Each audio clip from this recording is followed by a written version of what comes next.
వరంగల్ రాజకీయాలు అధికార కాంగ్రెస్ పార్టీని షేక్ చేస్తున్నాయి. మాజీ ఎమ్మెల్సీ కొండా మురళి లేఖ నేపథ్యంలో వరంగల్ కాంగ్రెస్ ఎమ్మెల్యేలు అత్యవసర భేటీ అయ్యారు.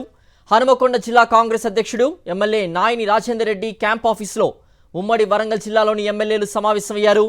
కొండా మురళి తప్పుడు ప్రచారం చేశారని, ఆయనకు క్రమశిక్షణ కమిటీ షోకాజ్ నోటీసులు కూడా ఇచ్చిందని మండిపడ్డారు.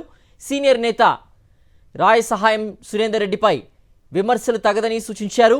ఏ పార్టీలో ఉన్నా తిట్టడం కొండా మురళి నైజమని విమర్శించారు. సొంత పార్టీ కార్యకర్తల్ని కొట్టించడం కొండా మురళి నైజమన్నారు.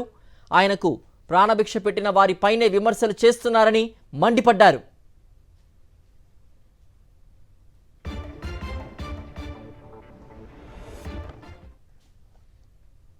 జిల్లా రాజకీయ గురించి కూడా చర్చ జరిగింది.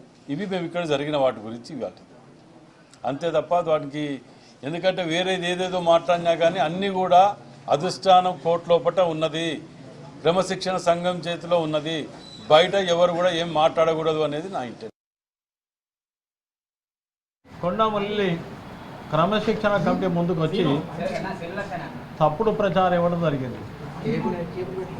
అసలు పిలిచింది క్రమశిక్షణ కమిటీ అధ్యక్షులు గౌరవనీయులు మల్లు రవి గారు పిలిచి వరంగల్ జిల్లా సంబంధించిన ప్రజాప్రతినిధులు, జిల్లా నాయకులు ఇచ్చిన వినతి పైన వివరణ ఏమైనా కోరడానికి వారికి షోకాస్ నోటు కూడా ఇవ్వడం జరిగింది.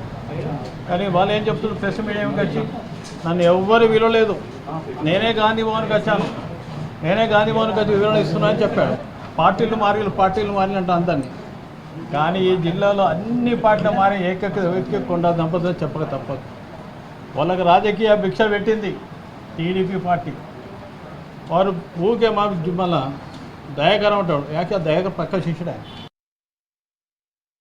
వీలైతే ముఖ్యమంత్రి గారు అపాయింట్మెంట్ తీసుకొని వచ్చే వారము 5 ప్రధానమైన ఇష్యూస్ కూడా ఐడెంటిఫై చేసినాం. మేము ఆ 5 ప్రధానమైన ఇష్యూస్ మీద జిల్లాకు సంబంధించిన 2 మంత్రులు, ఎంపీలు, ఎమ్మెల్యేలు అందరం కలిసి ముఖ్యమంత్రి గారి సమయం తీసుకొని ముఖ్యమంత్రి గారి దగ్గర ఆ ఇష్యూస్ పైన మాట్లాడి త్వరితగతిన వాటిని పూర్తి చేసే విధంగా మనం చర్యలు తీసుకోవాలని అనుకున్నాము.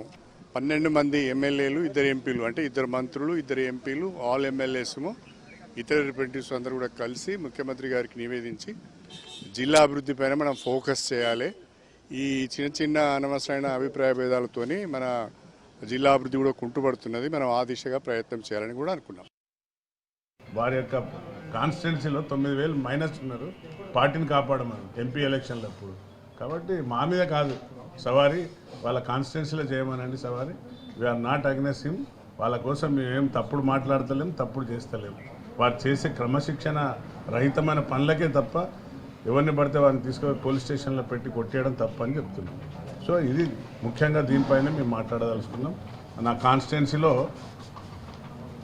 జన్ను అనిల్ అని ఎలియాస్ చిట్టి అంటారు, అతన్ని అకారణంగా కొట్టించినందుకు నేను ఫిర్యాదు కూడా చేయడం జరిగింది. సో ఇలాంటి చర్యలు వద్దనేది మా ఉద్దేశం.